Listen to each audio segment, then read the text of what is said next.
Press W for quick selection tool.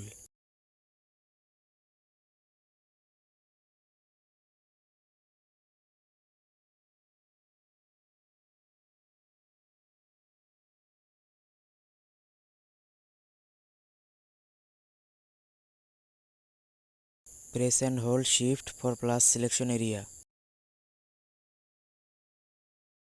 Press and hold Alt for minus selection area.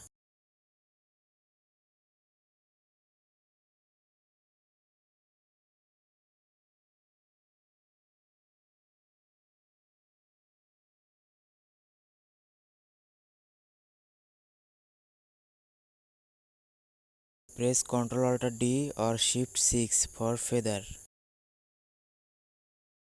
Solid color.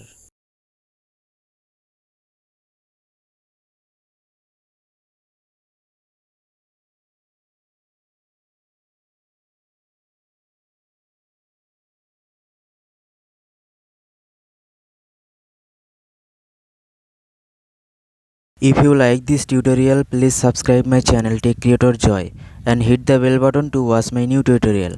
Thanks for watching.